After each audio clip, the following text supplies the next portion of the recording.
My child, you are carrying a battle today that has already been decided. You may not feel it. You may not see it. But the victory you are searching for with so much effort, through worry, through control, through endless planning, that victory was secured long before you opened your eyes this morning. Perhaps you have been telling yourself that if you just think hard enough, worry long enough, or prepare thoroughly enough, you will finally find peace.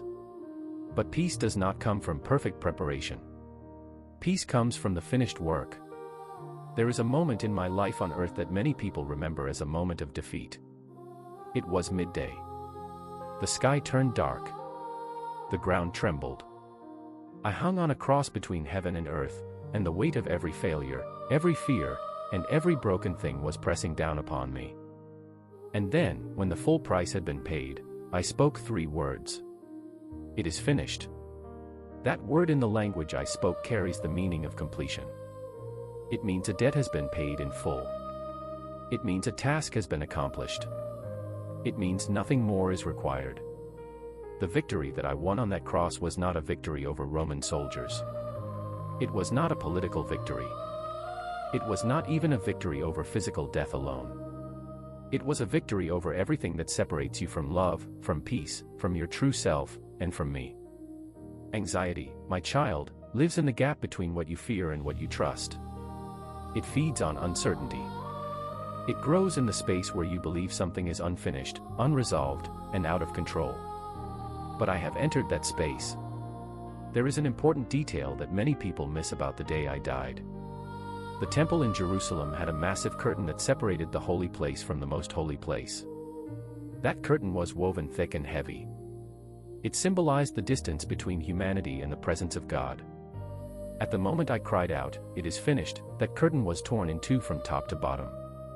Not from the bottom up. From the top down. That means the separation was removed by heaven itself. It was not a human achievement. It was a divine declaration. The distance between you and peace, between you and love, between you and your deepest hope, that distance has been removed. But you still feel the distance, do you not?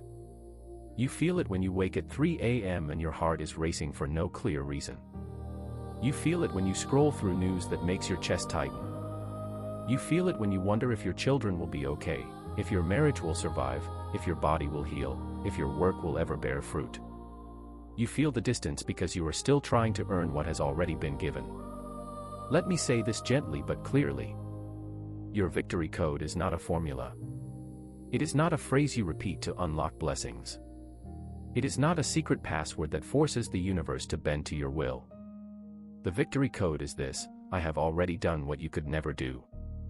The battle against your anxiety was not won when you found the right therapist, though I deeply encourage you to seek wise counsel. The battle was not won when you finally organized your finances, though prudence is a gift. The battle was not won when you controlled every variable in your life, because that is impossible. The battle was won when I said, "It is finished." Now, here is where your part begins. And it may surprise you. Your part is not to fight harder. Your part is to receive. You can still choose to act, to plan, to work, and to love. But you do those things from rest, not for rest. You act from a place of already being held, not from a place of trying to earn safety. There is a story about a time when my disciples were caught in a storm on the water. They rowed all night.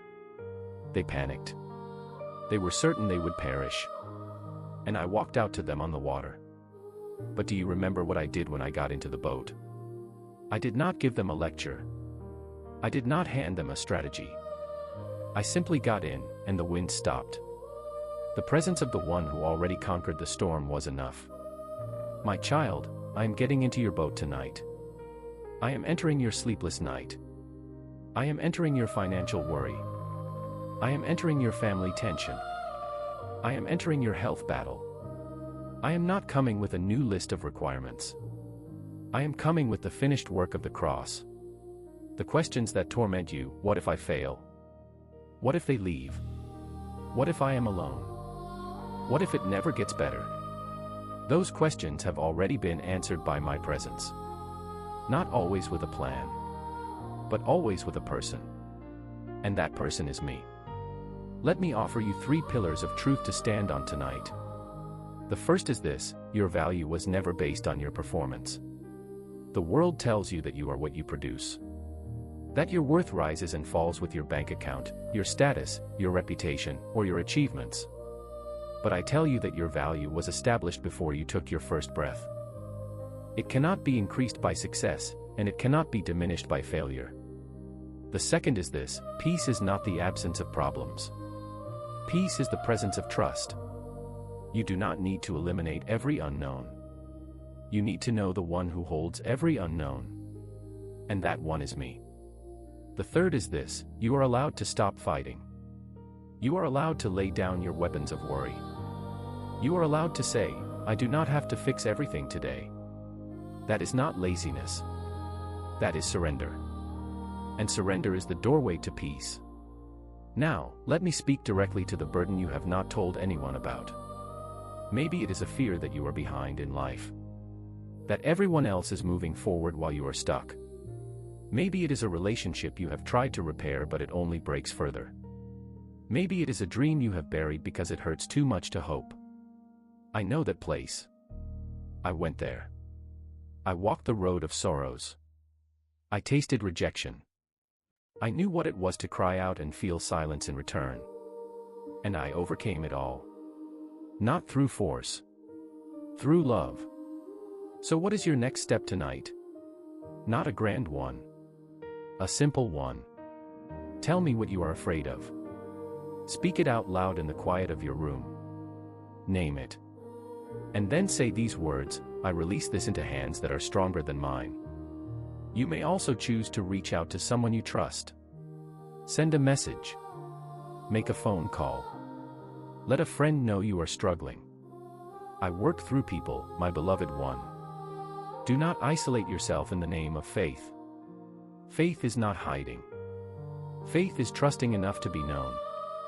If you are facing physical illness, seek medical care. If your mind is overwhelmed, speak to a counselor. These are not signs of weak faith. They are signs of wise faith. I made doctors. I made medicine.